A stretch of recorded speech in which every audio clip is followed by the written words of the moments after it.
Hello, this is Mike, and this is your weekend papers for the weekend of the 24th and 25th of May. These are the most popular headlines that are on the newspaper. And we start with the headline, "My husband's care costs have reached £65,000. We've had to sell our flat." Karen Hargrave says that her and her husband probably have a year before their savings run out. Karen Hargrave had to sell her flat and borrow thousands of pounds from her family to help pay for her husband's rising care costs, with the couple spending around £65,000 so far. The 36-year-old from Cobham has been happily married to James for almost 7 years. However, things took a turn after the couple both developed long COVID in 2022. Although Karen recovered, James's condition worsened. By 2023, he was completely bedbound and had developed very severe ME. Now, ME is a long-term condition that can affect different parts of the body, with symptoms including extreme tiredness, sleep problems, problems with concentration, and symptoms getting worse after physical and mental activity. Karen said James was on a liquid diet because he didn't have the energy to chew and swallow, and he couldn't have a conversation.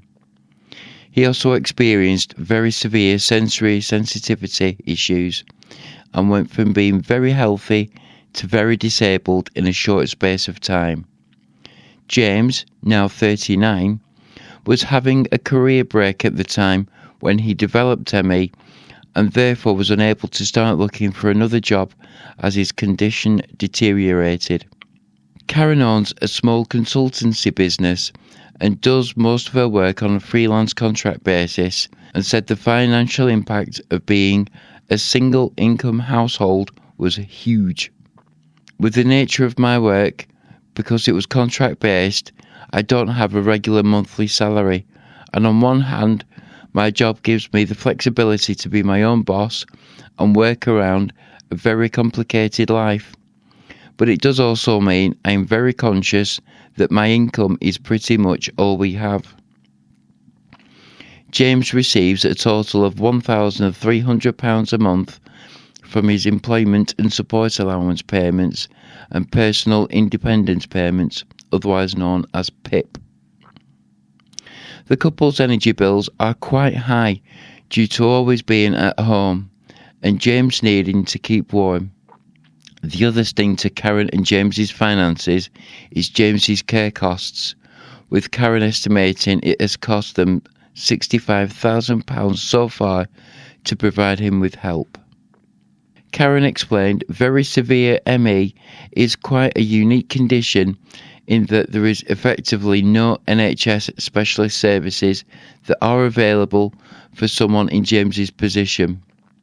So what that means is the very small number of specialists in the UK basically work in the private sector. So on top of everything else, we have to pay for private medical bills, private prescriptions, and the biggest piece of the puzzle is the care funding side of it, which has been astronomical and far beyond the income we have. A private healthcare appointment can cost around a few £100s per appointment, according to Karen, and she's having to pay £3,500 a month to give James care 24/7. She said, "I have to budget very carefully. James needs around-the-clock care. If I am not going to provide it, the only way for me to provide it is to have someone who is being paid to do it.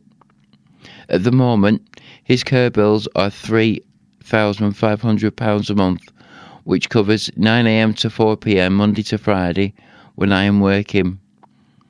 I then have 12 hours of extra care a month that falls outside the usual care hours if I need to work longer hours, leave the house, or cover any time off when I am not looking after James." One of James's carers occasionally does a few hours or a night pro bono as volunteer work to give Karen a chance to have some time off for herself. Karen admits that the only reason the couple are not in a complete financial crisis yet is because they have a relatively good amount saved, sold a flat they owned, and borrowed thousands from family members. We finally managed to sell our flat at the end of the year at quite a significant loss, but we just needed to get it sold to get the money, and James's share went towards paying off some of the money we had borrowed, and the rest of the proceeds is what we have been using to pay the ongoing care costs, she said. Although Karen didn't want to say how much the house was sold for in December last year, she said it was roughly £35,000 less than the original purchase price in 2019. Karen called this an unsustainable situation and has been trying to get either the NHS Integrated Care Board or the local authority to cover the cost of James's care for the past 2 years, which she is in the process of appealing. The council initially offered a package which would cover 20% of the care costs, but then provided a revised package offering around £2,960 a month, which Karen said would make a huge difference and would take off significant financial pressure, but still did not reflect James's 24 care needs. If the appeal to the NHS isn't accepted, Karen is concerned about how she will come up with the money to pay for James's care. It is just so scary, and honestly I try not to think about it. With my income, there is a bit left at the end of the month after rent, bills and other living expenses, but not £3,500 worth. With our savings, maybe we have a year left before that pot of money will go, she explained.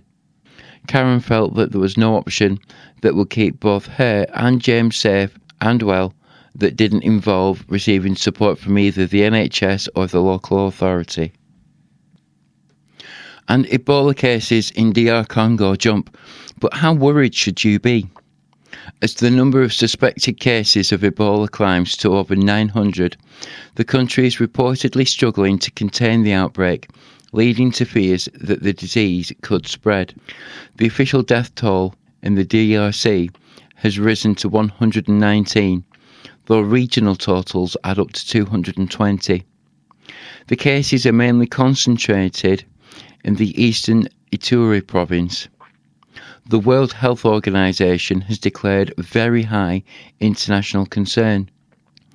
The Bundibugyo strain, which is circulating in this outbreak, has no approved vaccine or treatment, meaning the mortality rate for those who catch it is high. Fighting between militant groups with links to ISIS and regional countries have displaced 1 million people in the region, meaning the virus is hard to control. An EasyJet flight diverts to Rome due to power bank in luggage. The London-bound flight made an emergency landing after a passenger alerted crew of the charger's presence. Last Tuesday, a flight full of tourists returning from popular Egyptian holiday resort Hurghada was grounded in Italy when one of them told the plane staff that they had left a portable charger in their hold bag. The passengers were put into hotels and in the airport and returned to London the following day. EasyJet said that the captain decided to divert in line with safety regulations, as portable chargers are liable to catch fire. In November 2025, a man was left with burns to his legs after his charger ignited at Melbourne Airport. Most airlines don't allow power banks in checked baggage and say they cannot go into overhead compartments or be used to charge in flight. The International Civil Aviation Organization introduced new restrictions for power banks in March, limiting the size of the chargers. And what we know as boys spared jail after raping teenage girls. The Prime Minister has called the case appalling and praised a review of the sentences after one of the victims gave an anonymous interview to the BBC. Two girls, then aged 15 and 14, were raped in separate attacks in Fordingbridge, Hampshire, in November 2024 and January 2025 by two 14-year-old boys. Another boy, then 13, was also convicted for his involvement in the second attack. They pled not guilty but were convicted in a trial, and the judge gave them youth rehabilitation orders instead of prison time. Speaking anonymously, one of the victims questioned why she had gone through the pain of revealing everything in the trial for the boys not to be properly punished. She said, "He almost made it seem as if what the boys did was okay in the eyes of the law because they were children." The Prime Minister said, "The girls at the heart of this case have shown extraordinary bravery and strength in heinous circumstances. This is an appalling case, and it is right that the law officers are urgently reviewing their sentences." Well, the Attorney General has received multiple requests for urgently reviewing the government's process for checking judgments that have been triggered. There is a Court of Appeal referral in which they have 28 days to decide if the case should be reviewed in the higher court. And any new information, as well as the trial evidence, is presented to a new judge for resentencing. And selling a house can be a minefield. The market is stagnant. First-time buyers are struggling to save enough for deposits and sales are falling through. To help, we asked experts for their tips on completing a sale, from what to do with decor and lighting to marking it correctly. And these are the common mistakes that they see. Arsh Eli, who has over 20 years of experience in the property industry, says buyers want houses that are done. Warmer tones like stone and neutrals can also help a sale. Arsh said, "If you give people the choice of a renovation project or something that's finished, they'll go for the latter." And these are the mistakes to avoid. Leaving out clutter. If all someone can see is clutter, they're more likely to think that the house is too small. Space is value. Over-decorating. Show homes come without the personal element and are usually plain but modern. This draws people in. Overpricing. When the price is set too high, it's more likely to stay on the market. Your home has to look like it's good value for money. Declining offers. Eli says that the best offers tend to come within the first 4 weeks of marketing. Being present for viewings. If the owners are there, buyers can feel uncomfortable walking around and getting a sense of the place. The wrong photos. Now, photos are the first thing a potential buyer sees, and poor quality images will stop stage 2, the inquiry and viewing. What to do? Prepare your home. Windows should be open to allow fresh air in, and if it's cold, the heating should be turned up to make the house feel inviting and homely. Be flexible. It's really important to accommodate viewings on weekends or evenings when they're most popular. And financially prepare. Solicitors' fees, agents' fees and capital gains tax are all big things to consider when it comes to finances and being ready to sell. Our next article headlines "The Subtle Signs of Heat Stroke and How to Exercise Safely in a Heat Wave." You don't need to cancel exercise plans in a heat wave, say the experts. Just adapt your routine and watch out for potential symptoms of heat exhaustion. In the current hot weather, your main goal may be moving as little as possible, but the high temperatures are set to last for some time yet, and many people are working out how it will impact their exercise routine. Getting overheated can be dangerous, And exercising when temperatures are high is a prime risk factor for heat exhaustion and potentially deadly heat stroke. But you don't have to give up on exercise in a heat wave, says Dr. Ross Hemingway, a sports GP and advisor to the Ministry of Defence Commando Training Centre, Royal Marines. Exercise is important and we don't need to cancel plans. We just need to put in some simple adjustments. Here's how to recognise the first signs of heat stroke and make sure you stay safe. The body is constantly generating heat. Heat stroke, also known as severe heat illness, is when the body temperature rises over 40 degrees Celsius. Normal body temperature is about 37.5 degrees Celsius. If it rises between 38.5 and 40, this is called heat exhaustion or mild heat illness. Even at rest, the body is constantly generating heat as a byproduct of the metabolism when energy is released from food. Normally, we can get rid of the heat by sweating and sending more blood to the surface of the skin if necessary. When we exercise, though, muscles release much more heat than usual, and this is why heat illness usually develops in people undergoing physical activity.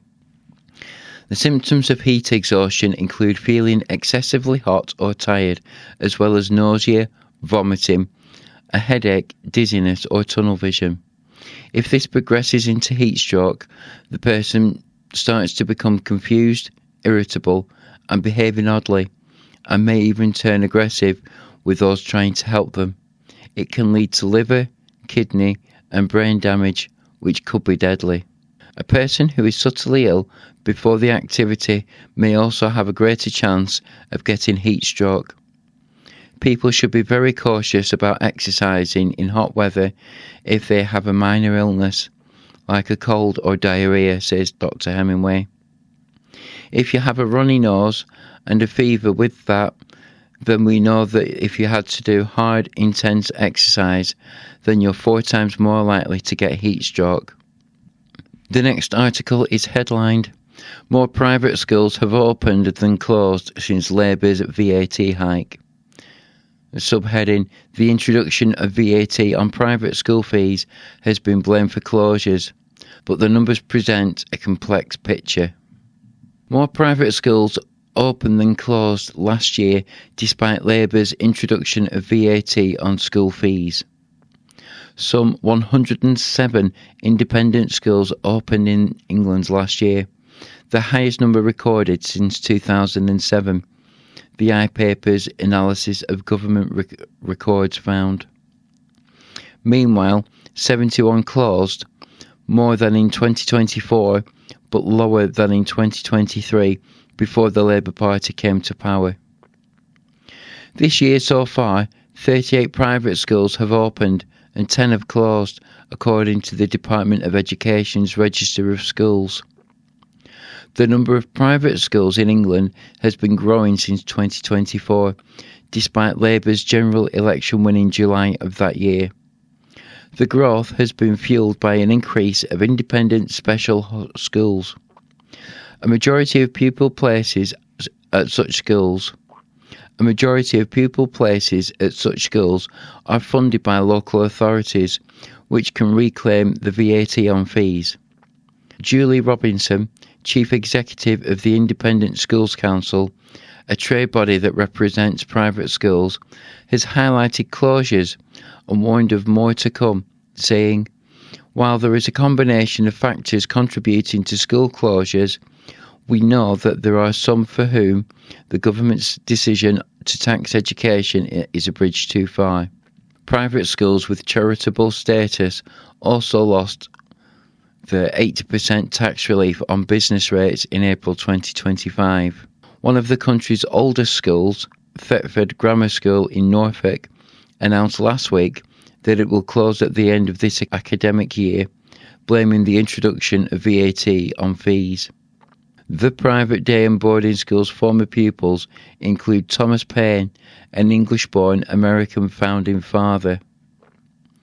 Head teacher Amanda Fay told the BBC, The cumulative impact of the 20% VAT on tariffs on school fees, the removal of business rates relief, increased employer pension contributions, and the rising of the minimum wage and operating costs has placed unsustainable pressure on the school. The Treasury said ending tax breaks for private schools will raise £1.8 billion a year by 2029-30, making funding available to be reinvested in state schools. However, despite concerns over the VAT hike, there has been a rise in the number of private schools led by growing numbers of special schools. There are currently 2,525 independent schools open across England, which include 529 special schools, the Register of Schools shows. 91 independent special schools opened last year, the highest number recorded since at least 2000. There is a shortage of special school places across England, with the number of pupils in special schools now hitting a record 194,000, up from 109,000 in 2014-15, according to the County Council's network. And lastly, we finish with an opinion piece from Sophie Butcher. This is entitled, Prince William's Biggest Challenge as King? Convincing Gen Z not to topple him. Prince William is on a charm offensive. He is putting his best foot forward to make the monarchy more tangible and charitable to us average Joes. In an interview with the Sunday Times, William attempted to address criticism of shocking oversights that meant that the Duchy of Cornwall, the financial estate owned by the sitting Prince of Wales, was charging lifeboat stations, NHS hospitals and schools rent. During a visit to a new social housing project funded and built by the Duchy, he said he wants the £1 billion estate to be a force of good. Alongside his father's push to slim down and modernise the monarchy, the strategy seems to be working. The institution remains broadly popular. According to YouGov, nearly 2/3 of Brits want to keep the monarchy, and 6 in 10 think that it's good for the country. There is, however, one exception. Among 18 to 24-year-olds, just 39% think that the monarchy is good for Britain, making it the only age group surveying without the majority support. For Gen Zers like me, the royal family does not act the same as the social glue that it does for older generations. Our introduction to the monarchy has been a scrappy series of public barneys and PR missteps. Primed on a diet of brain-rotting episodes of The Crown, we have watched Megxit unfold on Opera and Kate Speary's on X, and pondered visits to Pizza Express in Woking. Yes, older generations lived through the Annus Horribilis, the War of the Waleses, and Sarah Ferguson's Tollgate. But there was a steady hand on the tiller in the form of the late Queen, whose dignified gravitas enabled her to remain above it all. Gen Z is slightly less likely to view her favourably than older generations, but she is still overwhelmingly popular, with 72% having a favourable view. By contrast, King Charles has not had the time to build up the level of stature enjoyed by his mother during her 70-year reign. He is also tainted by his own colourful past, and it's hard to respect a king who once said he wished he were his mistress's tampon. Therefore, it is unsurprising that 18 to 24-year-olds are the only age group with a net negative view of him. The single biggest challenge to the royalty's legitimacy is, of course, the succession of scandals that Andrew Mountbatten-Windsor has left in his wake. Charles and William have attempted to stem the possible contagion to their reputations by vehemently distancing themselves and booting him out of his mansion.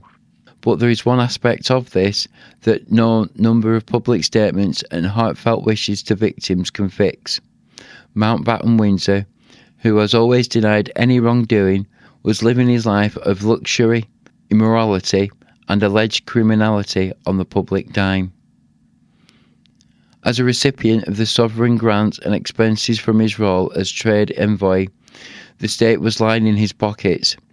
Even if he protested many times, it wasn't enough.